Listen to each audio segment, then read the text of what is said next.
নমস্কাৰ, প্ৰতিফল হোম কিটচেনৰ অন্য এটা এপিছডলৈ আপোনালোকক স্বাগতম জনাইছোঁ।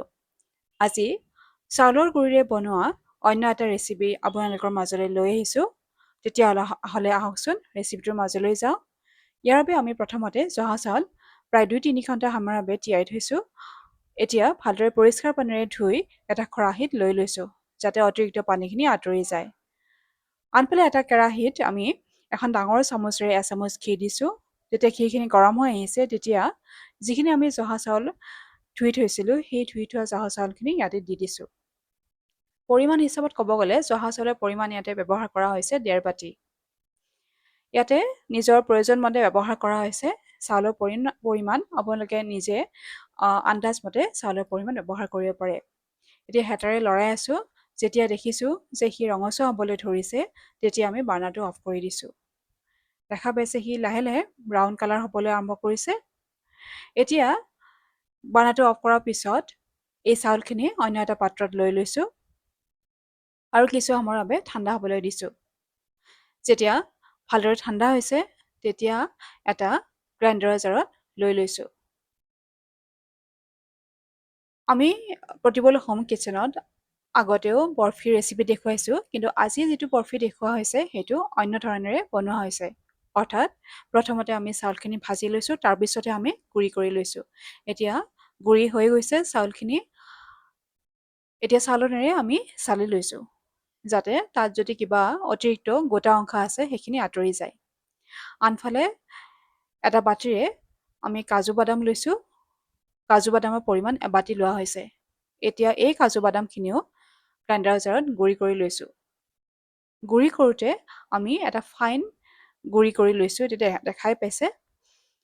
এতিয়া এইখিনিও আন এটা পাত্ৰত আমি লৈ লৈছোঁ। এতিয়া এটা চচপেনত গাখীৰ লৈছোঁ। গাখীৰৰ পৰিমাণ সেই একেটা বাটিৰে 1.5 বাটি ব্যৱহাৰ কৰা হৈছে। এতিয়া চচপেনটো বাৰ্ণাৰত উঠাই দিছোঁ আৰু লগতে ব্যৱহাৰ কৰা হৈছে পাউডাৰ গাখীৰ 1 বাটি। এই পাউডাৰ গাখীৰ হৈছে আমুলৰ যিটো আমি পাউডাৰ গাখীৰ পাওঁ, সেইটো ব্যৱহাৰ কৰিছোঁ। এতিয়া এই পাউডাৰ গাখীৰখিনি যিখিনি আমাৰ গৰুৰ গাখীৰ উতলিবলৈ দিছিলোঁ, তাৰ লগত মিহলাই দিছোঁ আৰু হেতাৰে লৰাই আছোঁ। তাৰপিছতে আমি বাৰ্ণাৰটো অফ কৰি দিছোঁ যেতিয়া উতলি আহিছে। এতিয়া কেৰাহীত এই গৰুৰ গাখীৰ আৰু পাউডাৰ গাখীৰ মিশ্ৰণটো দি দিছোঁ আৰু এনেধৰণেৰে হেতাৰে চালনীখনত আমি চালি লৈছোঁ। এতিয়া দেখা পাইছে মোটামুটিভাৱে গোটেইখিনি আমাৰ পাউডাৰ গাখীৰে গৰুৰ গাখীৰখিনিৰ লগত মিহলি হৈ গৈছে। আৰু কিছু সময়ৰ পিছত ইয়াতে আমি ইলাচি গুড়ি ব্যৱহাৰ কৰিছোঁ 1 চামুচ। এই ইলাচি গুড়ি সুগন্ধিৰ বাবে ব্যৱহাৰ কৰা হৈছে আৰু পুনৰে হাতেৰে লৰাই আছোঁ। এইখিনি উতলিও আহিছে। এতিয়া ইয়াতে চেনি ব্যৱহাৰ কৰিছোঁ। চেনি আপোনালোকে নিজৰ আন্দাজ অনুযায়ী ব্যৱহাৰ কৰিব পাৰে। যদি অলপ বেছিকৈ খায় তেতিয়াহ'লে বেছিকৈ ব্যৱহাৰ কৰিব, আৰু যদি কমকৈ খায় তেতিয়াহ'লে অলপ কমকৈ ব্যৱহাৰ কৰিব পাৰে। ইয়াতে চেনিৰ পৰিমাণ টোটেল হিচাপত যদি ক'ব যাওঁ তেতিয়াহ'লে 1.5 বাটি ব্যৱহাৰ কৰা হৈছে। এতিয়া পুনৰে হাতেৰে লৰাই আছোঁ যাতে চেনিখিনি গাখীৰখিনিৰ সৈতে ভালদৰে মিহলি হৈ যায়, অৰ্থাৎ চেনিখিনি যাতে গলি যায়। ইয়াৰ পিছত আমি যিখিনি আমি পিঠাগুড়ি চাউলৰ পৰা চাউলখিনি ভাজি লৈ তাৰপিছত গুড়ি কৰি লৈছিলোঁ, এই গুড়ি কৰি লোৱা চাউলৰ গুড়িখিনি ইয়াতে দি দিছোঁ।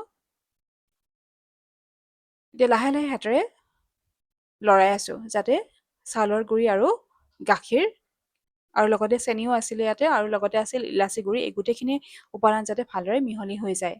গাখীৰ বুলি ক'লে আমি ইয়াতে 2টা গাখীৰ ব্যৱহাৰ কৰিছিলোঁ, গৰুৰ গাখীৰ আৰু লগতে আছিলে আমাৰ আমুলৰ পাউডাৰ গাখীৰ।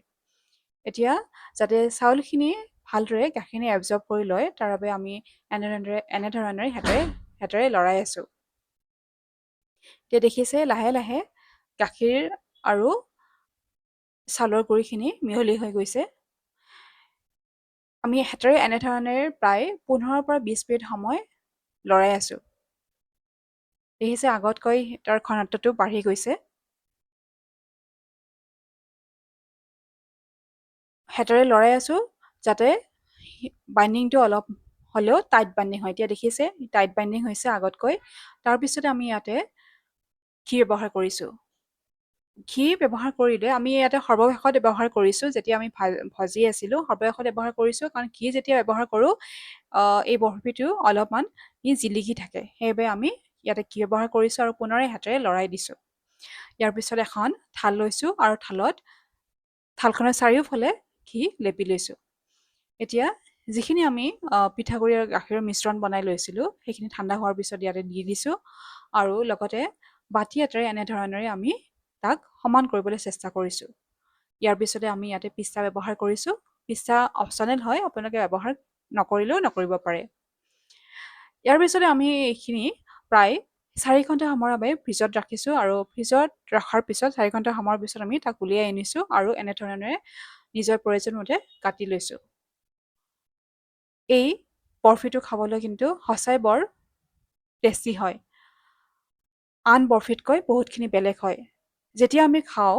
তেতিয়া তাৰ আন্দাজটো পোৱা যায় যে ইয়াতে মিহি এটা পিঠাগুড়ি ব্যৱহাৰ কৰা নাই অলপ বেলেগ ধৰণৰ অৰ্থাৎ চাউলখিনি সম্পূৰ্ণভাৱে মিহি নহয় অলপমান হ'লেও চাউলৰ এটা যিহেতু আমি ভাজি পেলাই চাউলখিনি তাৰপিছতে আমি গুড়ি কৰিছোঁ গতিকে অলপ হ'লেও তাৰ টেষ্টটো বেলেগ হয় এয়া হৈছে আজিৰ ৰেচিপিটো চাই কেনেকুৱা পালে জনাব যদি ভাল পায় তেতিয়াহ'লে লাইক শ্বেয়াৰ আৰু কমেণ্ট কৰিব নাপাহৰিব লগতে ছাবস্ক্ৰাইবো কৰিব ইয়াৰ পিছৰটো এপিছ'ডত অন্য এটা ৰেচিপি লৈ আপোনালোকৰ মাজত পুনৰ উপস্থিত হ'ম আজিলৈ আহিছোঁ ধন্যবাদ